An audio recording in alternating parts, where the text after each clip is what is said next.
fried rice. Ayan. Yan. Sana magustuhan nyo yung ginawa ko, no?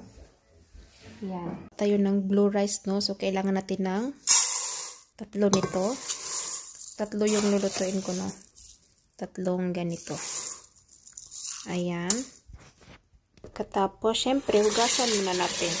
Hugasan na natin sa isang hugas lang, no? Ayan.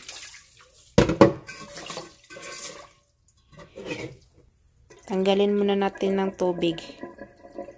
Ayan. Next, dagdagan natin ng tubig. Ayan.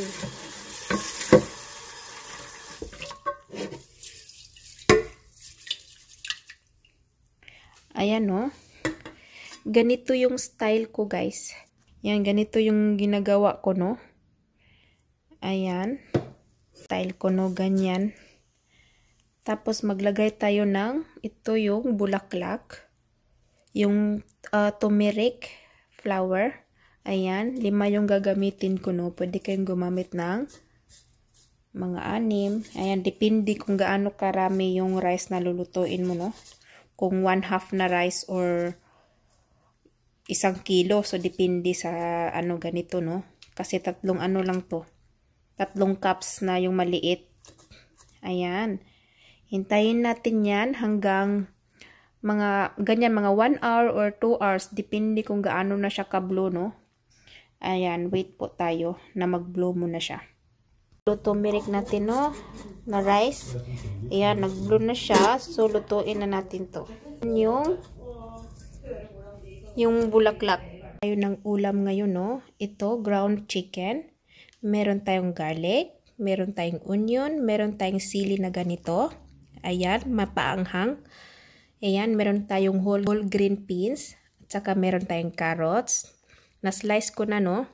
At saka meron na tayong mais. At saka meron tayong green beans. Ayan. So, 2, no? 2 yung gagamitin natin. Ayan, magsisimula na tayo sa ating pagluluto. Ayan, mainit na siya, no? Ilagyan ko na ng margarine. Ayan. Maglagay ako ng konting garlic. Ayan na, no? Pampabango po siya. Yung garlic. Siyempre, yung ginawa ko na rice. Ayan, ito yun, no? Ito yung blue rice. Ayan, ito yung ginawa ko kanina. Mas maganda mga ilang oras para dumikit talaga yung kulay. Ayan. Ayan. Hintayin mo natin na magba-brown siya, no? Bago natin ilagay. So, meaning magpa-fried tayo ng rice.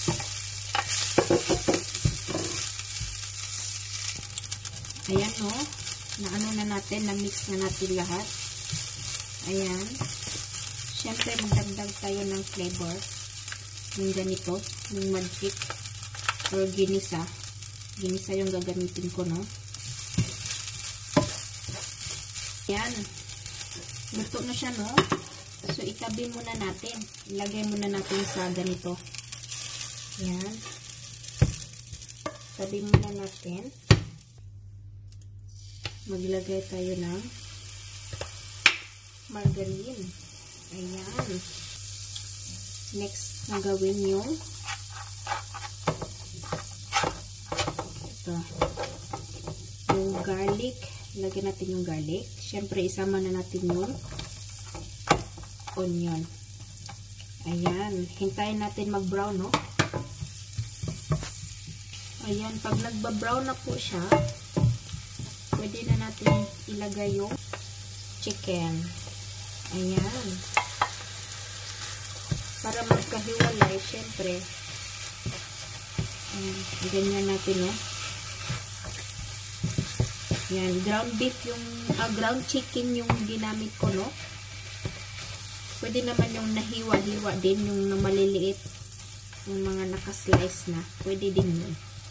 So, ito yung napili ko. Ayan. Ilagay na natin yung whole beans.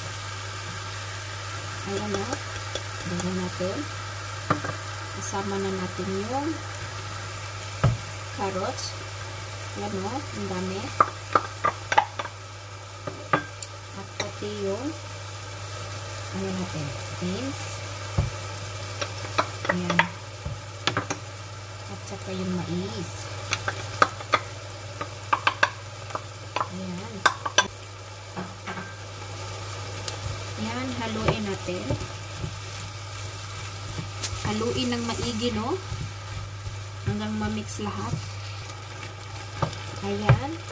Meron akong cubes na chicken, no? Chicken cubes. Yan, lagyan ko muna siya ng tubig para matunaw siya, no? Hintayin natin na matunaw. Ayan. So, I will add pepper. Ayan. At saka, soya sauce. Ayan, no? Lagay natin. Haluin muna natin. Para mag-mix yung flavor, no? And then next, yung cubes natin, no? Yan, matutunaw lang yan din yan. Ayan. Ayan, mag-a-add ako ng fish sauce, no? Kung merong fish sauce kayo. Mag-a-add ako. Ayan. Mag-add tayo ng fish sauce. Pangpalasa. Siyempre, yung last na, lalagay ko yung sili, no? Pangpaanghang. Kung hindi kayo hindi nyo gusto yun may sili, pwede namang huwag nyo lang lagyan, no? Pero sa mga mahilig na sili, yan, pwede nyo lagyan. Pwede din without sili, no? Ayan. Hintayin muna natin maluto, no? Ayan na yung ulam natin, no? Ayan, malapit na siya. Ano? Luto na. Ito na po siya. Nilagay ko ng ganito para ma-form yung rice natin, no? Ayan na po. Next natin gawin, ito, syempre ito. Yan, ilagay natin. Yan, ganyan siya, no? Next natin gawin yung magdi-design na tayo. Ayan. Ito yung ginamit ko. Na siya, no? Yeah, syempre, meron tayong orange. Ayan. Tapos na ang ating ulam. Ito yung ginawa kong ulam, no? Sana magustuhan nyo yung ginawa kong ulam at saka fried rice. Thank you po sa mga nanonood sa aking video. God bless po!